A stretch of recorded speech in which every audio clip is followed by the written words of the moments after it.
Bismillahirrahmanirrahim. Assalamualaikum warahmatullahi taala wabarakatuh. Salam sejahtera.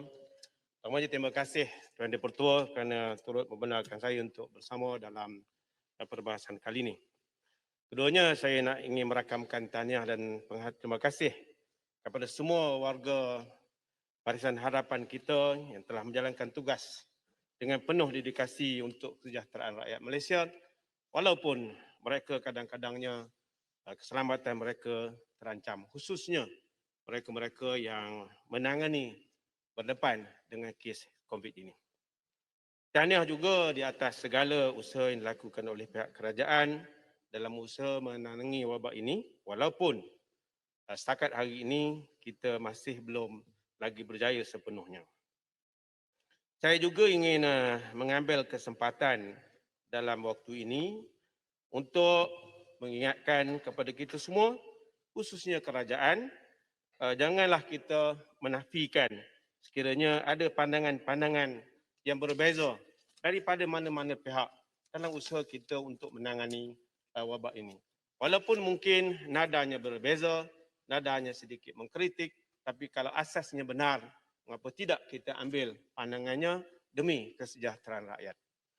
Sama ada kita orang ramai, ataupun rakan-rakan daripada pembangkang maupun di kalangan kerajaan sendiri kalau memberikan pandangan itu, anggaplah kita proseslah pandangan ini dan kita laksanakan sekiranya ianya wajar untuk kebaikan rakyat dan juga negara.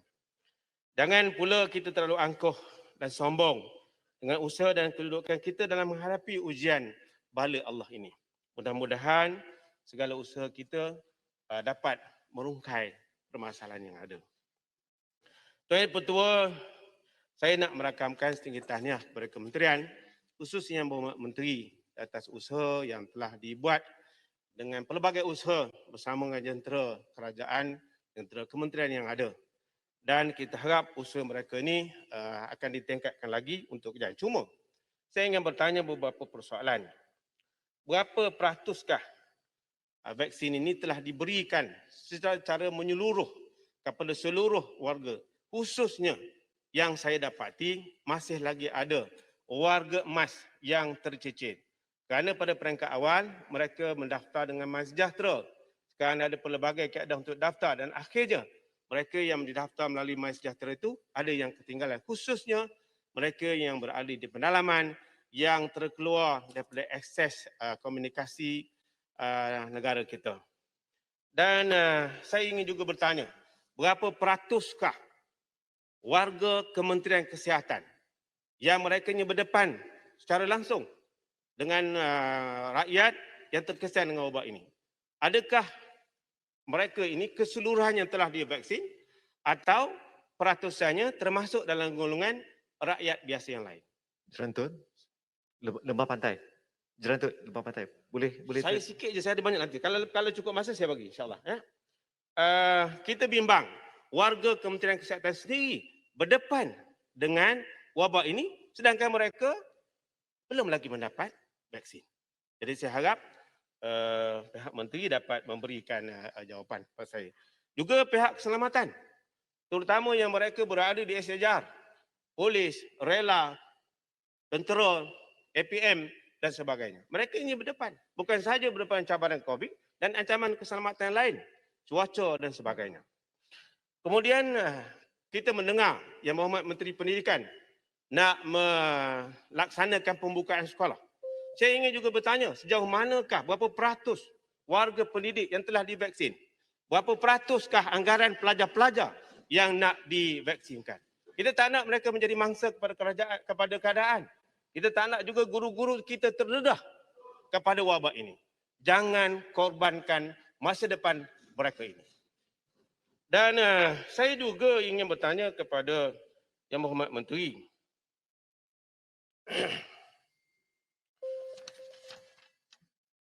Sekarang ini kita telah bercakap soal dos ketiga. Kerana rata-rata mengatakan dos kedua ini tidak lagi boleh menghalang secara total wabak ini. Dan kita bimbang kalau kita terlalu memfokus kepada vaksin ini sedangkan ianya tidak mampu untuk mengenepikan serangan vaksin ini, atau penyakit ini ataupun COVID ini, dan kita nak ke arah ketiga, bila agaknya vaksin ini akan dimulakan dan berapa sasaran yang boleh kita letakkan supaya mereka yang mendapat vaksin ketiga ini merasa selamat, merasa diterlindung dan terjauh daripada wabak ini. Dan minta maaf Lembah Pantai, masa saya dah habis. Dan kita harap satu lagi, penutup Tuan Dipertua, kita mengharapkan agar untuk dos yang ketiga ini, kita boleh membuat tempahan sekarang agar pengalaman kelewatan kita atau tidak dilayan oleh negara pembuka ini tidak berlaku untuk dos yang ketiga ini. Sekian, terima kasih. Terima kasih. Tuan Dipertua, kalau kita lihat seperti mana sektor-sektor lain, sektor pendidikan juga amat teruk terjejas dampak pandemik. Malah kalau kita lihat sektor pendidikan merupakan masa depan negara. Kita maklum, sesi pembelajaran atas talian telah dijadikan alternatif kepada sesi pembelajaran dan juga pelajaran bersemuka. Dan kita tahu melalui media bagaimana sesi pembelajaran atas talian telah menimbulkan 1001 masalah, bukan hanya kepada anak-anak, juga kepada guru dan juga kepada ibu bapa kerana lemahnya capaian internet dan juga kerana isu pemilikan peranti. Langkah memberikan vaksin untuk mewujudkan daya ketahanan diri ataupun imunisasi kelompok di kalangan warga pendidik dan pendidikan adalah wajar dan perlu agar sektor pendidikan dapat kembali normal dan sesi pelajaran dan juga pembelajaran bersemuka dapat kembali semula. Berhubung dengan isu vaksin kepada warga pendidikan, saya ingin bertanyakan kepada YB Menteri dan juga memberikan beberapa cadangan. Pertamanya, tadi kita tahu ramai di antara rakan-rakan MP yang membicarakan tentang bilangan guru yang divaksin. Tetapi kalau kita bicarakan tentang sekolah, ekosistem pendidikan bukan hanya berkisar pada guru semata-mata. Kaki tangan sekolah, pekerja kantin, pengawal keselamatan, pemandu bas dan termasuk murid-murid. Mereka ini perlu diberikan perhatian dan perlu diberikan vaksin. Soalannya, apakah pelan kerajaan untuk memberikan vaksin kepada seluruh ekosistem warga pendidikan ini? Cadangan saya, berikan vaksin kepada sekolah-sekolah tanpa perlu mereka pergi ke PPV. Bawa vaksin ke sekolah-sekolah untuk warga pendidikan diberikan vaksin keseluruhannya sebelum memulakan persekolahan. Yang kedua, apakah status kenyataan YBM pada 18 Jun yang lalu untuk memberikan dos pertama vaksin kepada calon SPM 2021 yang janjinya akan diselesaikan pada Julai. Sekarang Julai telah berada di penghujungnya. Apakah janji tersebut telah ditunaikan? Cadangannya, berikanlah. Kita tak kisah Julai ke Ogos, tetapi bincang elok-elok dengan Kementerian Pendidikan, berikan kepada calon bukan hanya calon SPM saja, calon STP dan juga calon STAM. Ketiganya, apakah juga pelan kerajaan untuk warga college vocational? Seringkali college vocational tidak dibincangkan. Kita bincang sekolah, walhal college vocational agak berbeza. Kerana sama ada pelajar, tenaga pengajar terpaksa hadir ke makmal, ke bengkel dan juga lapangan. Mereka tak sama dengan sekolah biasa. Mereka terpaksa menjalani amali dan praktikal. Apakah perancangan kerajaan? Cadangan saya, berikan vaksin kepada mereka. Kerana mereka juga amat penting dan perlu untuk hadir kepada sesi PDP bersemuka. Keempat, apakah juga pelan kerajaan untuk memberikan vaksin kepada warga IPT, sama ada IPTA ataupun IPTS, termasuk juga warga IPG, iaitu Institut Perguruan. Bukan hanya kepada anak-anak ataupun siswa, tetapi kepada juga pensyarah, kaki tangan, staf. Dan mana kita tahu bahawa bilangan pelajar sama ada IPTA, IPTS di pendidikan tinggi adalah 1.3 juta. Kita tahu ramai yang telah menerima vaksin melalui AZ yang telah ditawarkan baru-baru ini, tetapi tidak semuanya. Dan ini membawa kepada soalan yang kelima. Umum mengetahui bahawa terdapat lebih banyak kampus IPT telah digunakan untuk menjadi PPV. Persoalannya, apakah apabila kampus tersebut dijadikan PPV, warga kampus juga turut menerima vaksin? Cadangan saya, berikan vaksin kepada warga IPT sekalian. Pensyarah, mahasiswa, kaki tangan dan semua yang terlibat. Mereka perlu kembali ke kampus. Yang keenam, apakah pelan kerajaan untuk memberikan vaksin kepada warga politeknik dan college community?